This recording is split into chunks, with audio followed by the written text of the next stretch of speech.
ಎಲ್ಲರಿಗೂ ನಮಸ್ತೆ. ಇವತ್ತು ಪಡವಲಕಾಯಿದು ಪಲ್ಯ, ಆಮೇಲೆ ಇದ್ರದ್ದು ಬೀಜದ ತಂಬುಳಿ, ಮತ್ತು ಸ್ವಲ್ಪ ರೌಂಡ್ ಕಟ್ ಮಾಡಿ ಪೋಡಿ ಮಾಡೋಣ ಅಂತ ಇದ್ದೇನೆ. ಬಜ್ಜಿ ಅಂತಾರಲ್ಲ ಅದು. ಮೊದಲು ಪೀಲರ್ ಸಹಾಯದಿಂದ ಇದು ಮೇಲಿನ ನರ್ಬ್ ಅಂತಾರೆ ನಾವು, ಅದನ್ನು ತೆಗಿಬೇಕು. ಇದೇನೆ ಈಗ ಪೋಡಿಗೆ ರೌಂಡಾಗಿ ಕಟ್ ಮಾಡಬೇಕು.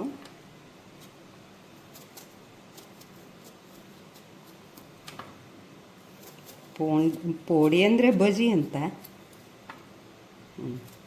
ಕಡಲೆ ಹಿಟ್ಟಿಂದು.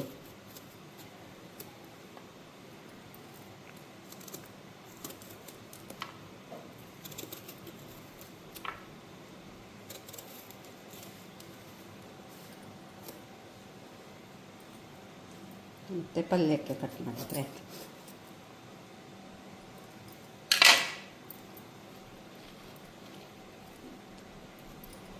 ಬೀಜ ಇದೆಯಲ್ಲ, ಇದನ್ನು ಕ್ಲೀನ್ ಮಾಡಿ ನಂತರ ಬೇಯಿಸ್ಲಿಕ್ಕೆ ಹಾಕೋಣ.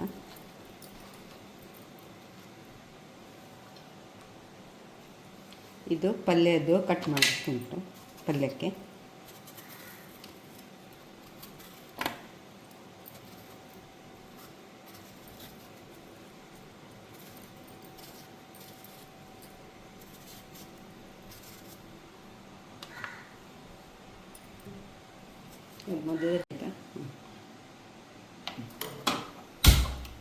ಪಡವಲಕಾಯಿ ಬೀಜವನ್ನು ಬೇಯಿಸ್ಲಿಕ್ಕೆ ಇಡ್ತೇನೆ, ಸ್ವಲ್ಪ ನೀರು ಹಾಕಿ. ಮತ್ತು ಅದಕ್ಕೆ 2 ಹಸಿಮೆಣಸು ಹಾಕಿದ್ದೇನೆ, ರುಚಿಗೆ ತಕ್ಕಷ್ಟು. ನಿಮ್ಗೆ ಬೇಕಾದರೆ ಜಾಸ್ತಿ ಸಹ ಹಾಕ್ಕೋಬೋದು, ಕಡಿಮೆ ಬೇಕಾದರೆ ಹಾಕ್ಕೋಬೋದು. ಇದಾಗಿದೆ, ಬಂದ್ ಮಾಡ್ತೇನೆ. ಇದು ತಂಪಗಾದಾಗ ಅರ್ದು ಬಿಡೋಣ. ಪಲ್ಯಕ್ಕೆ ಒಗ್ಗರಣೆ ಇಡುವ.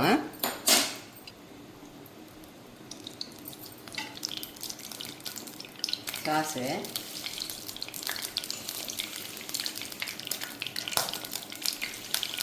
ಉದ್ದಿನಬೇಳೆ,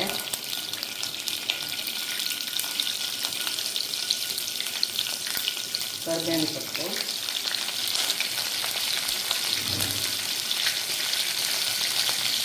ಹಸಿಮೆಣಸು,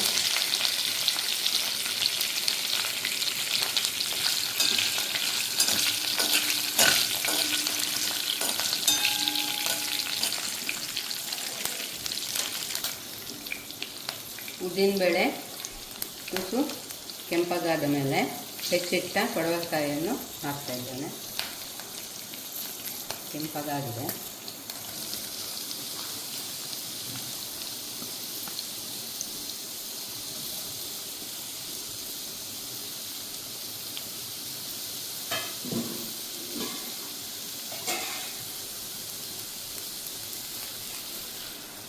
ಬೇಯಿಸ್ಲಿಕ್ಕೆ ಎಷ್ಟು ಬೇಕು ಅಷ್ಟು ನೀರು.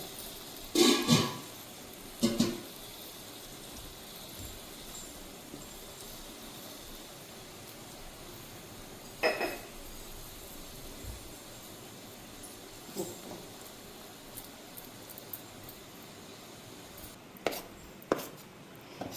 ಬೋಂಡಕ್ಕೆ ರೆಡಿ ಮಾಡೋಣ. ಇದು ಬೋಂಡ ಅಂತಾರೆ, ಬಜಿ ಅಂತಾರೆ, ಪೋಡಿ ಅಂತಾರೆ, ಒಂದೊಂದು ಊರಲ್ಲಿ ಒಂದೊಂದು ಹೇಳ್ತಾರೆ. ಅದರ ಸಂಗಡ ಹಾಗೆ ಈ ಡೊಣ್ ಮೆಣಸಿನಕಾಯಿಯ ಬಜಿಯನ್ನು ಮಾಡಿದೆ. ಬಾಯಿ ರುಚಿ ಜೋರಿತ್ತು. ಹಾಕುವಾಗ ಸ್ವಲ್ಪ ಜಾಸ್ತಿ ಕಡಲೆ ಹಿಟ್ಟು ಹಾಕಿದ್ರೆ ಇದು ಕ್ಯಾಪ್ಸಿಕಮ್ಮದು ಬಜ್ಜಿ ಮಾಡ್ಬೋದು. ಇದು ಮಾಡಿ ಇಟ್ಟಿದ್ದೇನೆ, ಜೀರಿಗೆ ಪೌಡ್ರ್ ಮಾಡಿ ಇಟ್ಟಿದ್ದೇನೆ.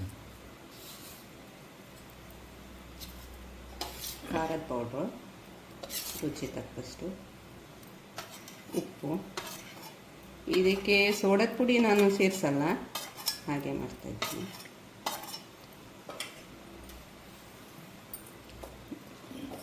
ಗಂಟಿಲ್ಲದಂತೆ ಕಲಿಸ್ಬೇಕು, ಗಂಟಾಗದಂತೆ.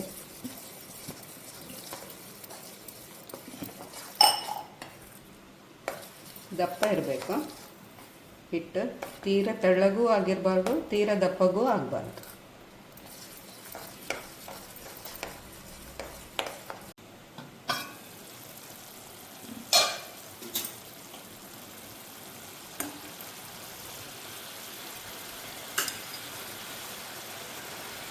ಆಗಿದೆ.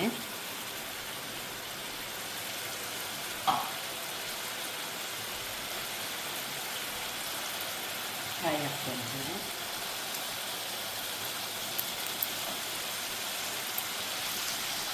ಇದು ಚಪ್ಪೆ ಪಲ್ಯ ಅಂತೇವೆ ನಾವು. ಮಳೆಗಾಲದಲ್ಲೇ ಸ್ವಲ್ಪ ಅರಿಶಿನ ಹಾಕ್ತೇವೆ, ಈಗ ಹಾಕಲ್ಲ. ಇದಕ್ಕೆ ಮೊಳಕೆ ಬರಿಸೋದ ಹೆಸರು ಕಾಳು ಸಹ ಹಾಕ್ತಾರೆ.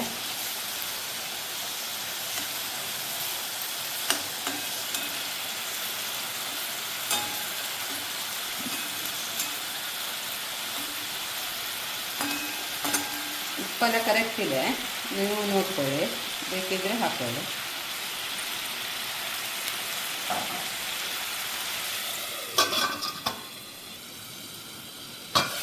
ಆಗಿದೆ ಇದು. ಬೀಜ ಹಾಕ್ತೇನೆ ಪಡವಲಕಾಯಿದು. ಉಪ್ಪು, ಸಣ್ಣ ಗಾತ್ರದ ಹುಣಸೆ ಹುಳಿ, ಜೀರಿಗೆ, ಸ್ವಲ್ಪ ಕಾಯಿ ತುರಿ, ಬೇಸಿಕ್ ನೀರು ಸ್ವಲ್ಪ,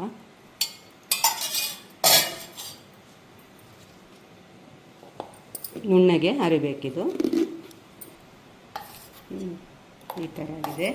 ಇದಕ್ಕೆ ಮಜ್ಜಿಗೆ ಹಾಕ್ತಾ ಇದ್ದೇನೆ.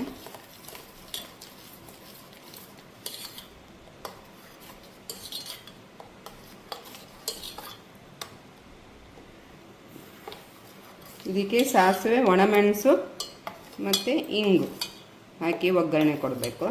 ಇಲ್ಲದಿದ್ದರೆ ಬೆಳ್ಳುಳ್ಳಿ ಒಗ್ಗರಣೆ ಕೊಟ್ಟಿದ್ರೂ ಆಗ್ತದೆ. ಒಗ್ಗರಣೆಗೆ ಎಣ್ಣೆ ಹಾಕ್ತಾ ಇದ್ದೇನೆ. ಒಣಮೆಣಸು, ಸಾಸಿವೆ,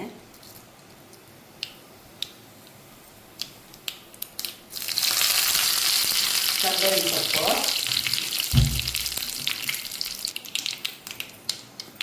ಇಂಗು,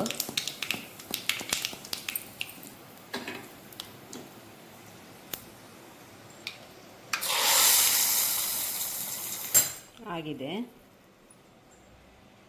ಹೆಚ್ಚಿಟ್ಟಿದ್ದೇನೆ. ಕೆಲವರು ಇದಕ್ಕೆ ಮೊಸರು ಹಾಕ್ತಾರೆ. ಮೊಸರು ಹಾಕ್ಬೋದು, ಲಿಂಬೆಹಣ್ಣಿನ ರಸನೂ ಹಾಕ್ಬೋದು. ನಾನೇನೂ ಹಾಕಿಲ್ಲ, ಸ್ವಲ್ಪ ಉಪ್ಪು ಮಾತ್ರ ಹಾಕಿದ್ದೇನೆ. ಉಪ್ಪು ಹಾಕಿ ಈ ಥರ ಮಾಡಿಟ್ಕೊಂಡಿದ್ದೇನೆ. ಹಿಟ್ಟು ಈ ಥರ ದಪ್ಪಾಗಬೇಕು.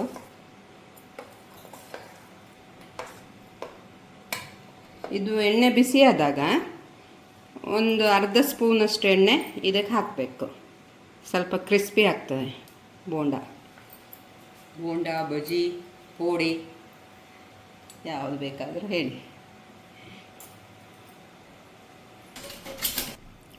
ಸ್ವಲ್ಪ ಎಣ್ಣೆಯನ್ನು, ಬಿಸಿ ಎಣ್ಣೆಯನ್ನು ಇದಕ್ಕೆ ಹಾಕೋಣ.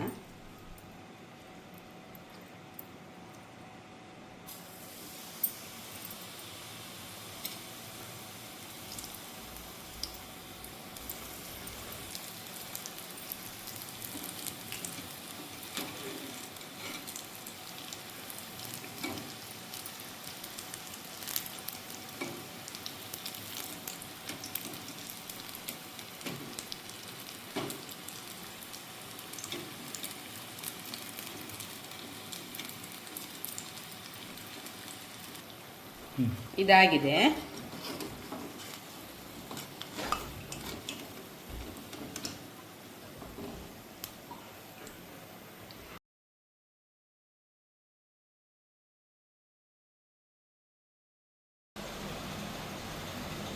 ಪೋಡಿ, ಪಲ್ಯ, ತಂಬಳೆ ರೆಡಿಯಾಗಿದೆ.